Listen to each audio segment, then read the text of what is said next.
नमस्कार पशुपालकांनो, मी डॉक्टर सौरभ राजूरकर। मागच्या व्हिडिओमध्ये आपण महाराष्ट्रात आढळलेल्या एफएमडी आजाराबद्दल माहिती घेतली। एफएमडी म्हणजे काय तर लाळ्या आणि खुरकत, म्हणजेच ह्याला थोडक्यात सांगायचे झाले तर तोंडाचा आणि पायांचा आजार। जनावरांमध्ये हा आजार प्रामुख्याने आढळून येतो। तर याबद्दल एलआर फार्माची आपण एक प्रोडक्टबद्दल याची माहिती घेतली। त्या प्रोडक्टचे नाव होते एलआर एफएमडी पावडर। हे संपूर्णतः आयुर्वेदिक आणि संपूर्णतः सुरक्षित आहे। आज त्याच अनुषंगाने आपण एका एलआर फार्माच्या दुसऱ्या प्रोडक्टची माहिती घेऊया। त्या प्रोडक्टचे नाव आहे एलआर ट्रेस्मी बोलस। पशुपालकांनो, मला तुम्हाला एक गोष्ट सांगायची आहे, ती म्हणजे की एफएमडी आजार हा आजार एक व्हायरल डिसीज आहे, विषाणूजन्य आजार आहे। आणि या आजारावर ट्रीटमेंट कशी करणार तर त्यासाठी आपण एक आयुर्वेदिक पद्धतीचा वापर आपण इथे करत आहोत। एलआर फार्मास्युटिकल्सचे जे प्रोडक्ट आहे एलआर एफएमडी पावडर, हे संपूर्णतः आयुर्वेदिक आहे। हे पावडर आपल्याला घ्यायचे आहे, त्यात थोडे पाणी मिक्स करायचे आहे आणि त्याची पेस्ट तयार करायची आहे आणि ती पेस्ट जनावराच्या तोंडामध्ये लावायची आहे।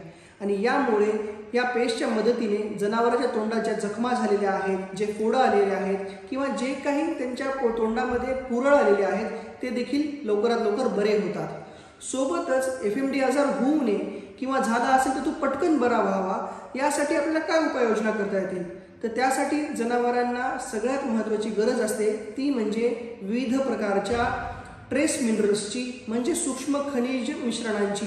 तर हे सूक्ष्म खनिज द्रव्ये कुठे भेटतील किंवा हे सूक्ष्म खनिज मिश्रणे कुठे भेटतील तर त्यासाठी एलआर फार्मास्युटिकल्सचे एक प्रोडक्ट आहे। त्या प्रोडक्टचे नाव आहे एलआर ट्रेस्मी बोलस।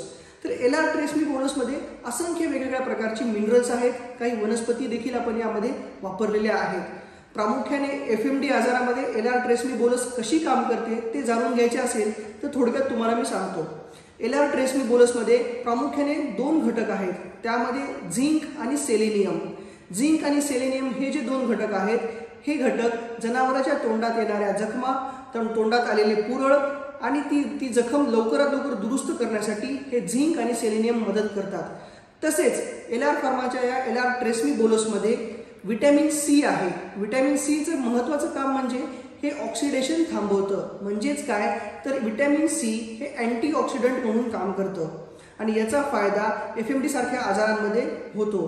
त्यामुळे ज्या ठिकाणी एफएमडीची साथ दिसून आलेली आहे, ज्या ठिकाणी एफएमडी ग्रासलेले ॲनिमल आहेत किंवा प्राणी आहेत, त्या प्राण्यांमध्ये तुम्ही एलआर फार्माचे एलआर एफएमडी पावडर वापरायचे आहे आणि सोबतच इतर गोठ्यांमध्ये किंवा बाकी ज्या ठिकाणी तुम्हाला जनावरं आहेत त्या जनावरांमध्ये एफएमडीची साथ दिसून येत नाहीये त्या ठिकाणी तुम्ही एलआर फार्माचे एलआर ट्रेस्मी बोलस द्यायचे आहेत। याच्या मदतीने तुमच्या जनावराची रोगप्रतिकार शक्ती चांगल्या पद्धतीने वाढेल। याच्यामध्ये विटॅमिन सी असल्यामुळे रोगप्रतिकार शक्ती वाढण्यासाठी मदत होते आणि एखाद्या जनावराला जरी एफएमडी झालेला असेल त्या ठिकाणी तुम्ही एलआर फार्माचे ट्रेस्मी बोलस दिले तर त्याच्या तोंडातल्या झालेल्या जखमा लवकरात लवकर दुरुस्त होण्यासाठी मदत होईल।